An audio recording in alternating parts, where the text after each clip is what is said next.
Olá, seja muito bem-vindo, seja muito bem-vinda de volta ao Fisiologia Falada. Se você acompanhou os episódios anteriores, o sistema respiratório já deixou de ser um mistério. Você sabe como o ar é puxado para dentro pelos gradientes de pressão. E no nosso último episódio, mapeamos juntos a quantidade de ar que entra, que sai e toda aquela reserva que mantém o peito funcionando com estabilidade. Mas pensa comigo. Colocar o ar fresco dentro dos alvéolos é só metade do trabalho. A mágica real da respiração, o motivo pelo qual você e eu estamos vivos agora, acontece no passo seguinte. Esse oxigênio precisa passar para o sangue, e o gás carbônico que o sangue carrega precisa encontrar o caminho de volta para o alvéolo. Como isso acontece? Sem motores, sem gasto de energia adicional. De forma completamente silenciosa, a cada segundo, a cada ciclo respiratório. Hoje, nós chegamos à fronteira final da ventilação. Hoje, falamos sobre difusão e trocas gasosas. Vem comigo! Porque o que acontece quando o ar e o sangue finalmente se encontram é uma das coisas mais elegantes que a fisiologia tem para mostrar. A membrana alvéolo-capilar. Para começar, quero que você imagine uma fronteira. Do seu lado esquerdo, um alvéolo inflado, cheio de ar fresco que acabou de entrar pela inspiração. Do seu lado direito, um capilar sanguíneo transportando glóbulos vermelhos carregados de gás carbônico, recolhido do corpo inteiro durante a circulação sistêmica. Entre os dois, existe uma divisória extremamente fina, a membrana alvéolo-capilar. Para o oxigênio chegar no sangue, ele precisa atravessar uma camada de líquido com surfactante, o epitélio do alvéolo, o espaço intersticial, o endotélio do capilar, o plasma sanguíneo e, finalmente, a membrana do próprio glóbulo vermelho. Parece muita coisa, não parece? 6 estruturas distintas. Mas aqui está o segredo. Essa estrutura inteira tem uma espessura média de apenas 0,2 a 0,6 micrômetros. Isso é dezenas de vezes mais fino que um único fio de cabelo. Ela é tão microscópica que os gases não precisam ser bombeados, eles simplesmente atravessam. Mas essa eficiência não depende de sorte. Ela obedece a uma regra física muito clara, com nome e sobrenome. A lei de Fick, a regra de ouro da difusão. Em fisiologia respiratória, existe uma equação que rege toda a troca de gases. É a lei de Fick. Você não precisa memorizar a fórmula matemática, mas você precisa, de forma absoluta, entender o conceito por trás dela, porque ela te entrega os 3 fatores que determinam se a troca gasosa vai funcionar bem ou vai falhar no seu paciente. A lei de Fick nos diz que a taxa de difusão de um gás através de uma membrana depende de 3 coisas. Primeiro, a área de superfície. Quanto maior a área de contato entre os alvéolos e os capilares, mais gás consegue atravessar de um lado para o outro por unidade de tempo. No pulmão humano, se você pegasse todos os alvéolos e os esticasse sobre um piso plano, eles cobririam uma quadra de tênis. Cerca de 70 a 100 metros quadrados de área de contato, espremidos dentro do seu peito. É uma engenharia colossal. Segundo, a espessura da membrana. A difusão é inversamente proporcional à espessura. Quanto mais fina a membrana, mais rápido o gás atravessa. Quanto mais grossa, mais lenta fica a travessia.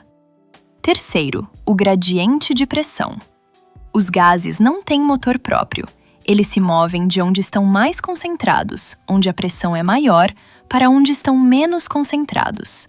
Quanto maior for essa diferença de pressão entre os 2 lados da membrana, mais intenso e mais veloz é o fluxo. Pense nessas 3 coisas juntas: área, espessura e gradiente. O pulmão perfeito tem muita área, espessura mínima e um gradiente expressivo. Guarde esses 3 pilares. Eles vão aparecer com frequência a partir de agora. A lei de Fick na clínica. Por que dedicamos tanto tempo à lei de Fick?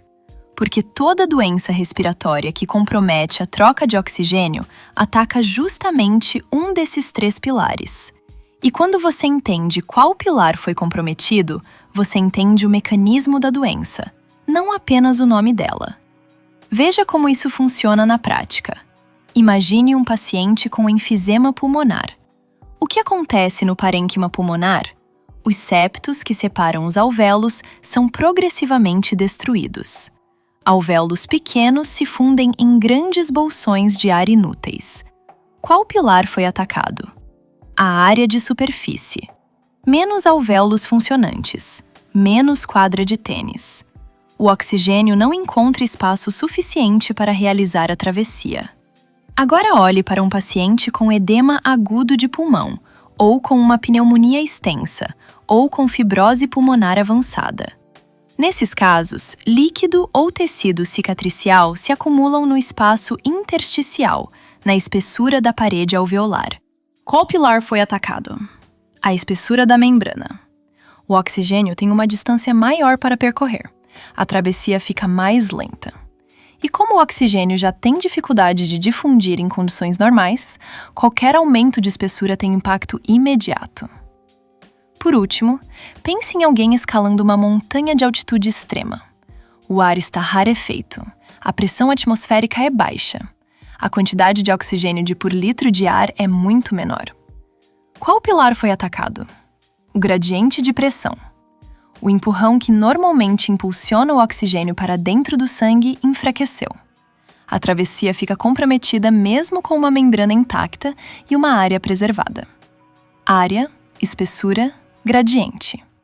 Qualquer falha na troca gasosa se explica por pelo menos um desses 3 fatores, e frequentemente por uma combinação deles. O jogo das pressões: oxigênio e gás carbônico. Agora vamos colocar números nessa história. Não para decorar, mas para entender a lógica de como o sistema funciona. O sangue que chega nos pulmões vem das veias sistêmicas. É o sangue venoso que percorreu o corpo inteiro, entregou oxigênio nos tecidos e recolheu o gás carbônico produzido pelo metabolismo celular. Esse sangue chega pobre em oxigênio e rico em CO2. A pressão parcial de oxigênio nesse sangue que chega é de apenas 40 milímetros de mercúrio. Do outro lado da membrana, o alvéolo cheio de ar fresco tem uma pressão de oxigênio de aproximadamente 104 milímetros de mercúrio. A diferença? 64 pontos de gradiente. Esse gradiente é enorme. É uma cachoeira de pressão empurrando o oxigênio para dentro do sangue. E é exatamente isso que permite que a oxigenação aconteça rapidamente e de forma eficiente, mesmo com a brevíssima janela de tempo que o sangue passa dentro dos capilares pulmonares. Agora vamos olhar para o gás carbônico. A pressão do CO2 no sangue venoso que chega para ser limpo é de 45 milímetros de mercúrio. No alvéolo limpo, a pressão de CO2 é de cerca de 40. A diferença? Apenas 5 pontos de gradiente. 5. Enquanto o oxigênio conta com um gradiente de 64, o CO2 tem apenas 5 para trabalhar. Como é possível que esse gradiente tão pequeno seja suficiente para eliminar todo o gás carbônico do sangue com a mesma eficiência? A resposta está em uma propriedade física fundamental, e é onde a fisiologia revela mais uma de suas elegâncias: a solubilidade dos gases. Existe uma lei física, a lei de Henry, que estabelece que a quantidade de gás que se dissolve em um líquido depende diretamente da afinidade desse gás com aquele líquido. E o gás carbônico tem uma afinidade extraordinária com o tecido humano. O CO2 é 20 vezes mais solúvel e difusível na barreira alvéolo-capilar do que o oxigênio. 20 vezes. Ele não precisa de uma cachoeira de pressão. Com um empurrão mínimo, ele desliza através da membrana como se ela não existisse. Um gradiente de 5 pontos é mais do que suficiente para eliminar todo o CO2 que o sangue traz, na mesma janela de tempo em que o oxigênio realiza sua travessia com um gradiente 12 vezes maior. Agora pensa no que isso significa na prática. Se o oxigênio precisa de um gradiente enorme e ainda assim é o que difunde com mais dificuldade, ele é sempre o primeiro a sofrer quando algo dá errado com a barreira alvéolo capilar. Um espessamento inicial da membrana, um começo de edema intersticial, uma fibrose inicial ainda discreta. O CO2 ainda passa. Ele é ágil, ele desliza. Mas o oxigênio já começa a ter dificuldade. A primeira manifestação clínica de um distúrbio da barreira alvéolo-capilar é a hipoxemia, queda do oxigênio no sangue arterial, muito antes de qualquer elevação do CO2. O paciente pode estar com a oximetria caindo enquanto o CO2 ainda está completamente normal. Essa é uma informação que muda a forma de interpretar um exame. Muda a forma de ler uma gasometria. Muda a forma de avaliar um paciente com dispneia progressiva. O oxigênio sempre sofre primeiro na travessia. A reserva de trânsito capilar.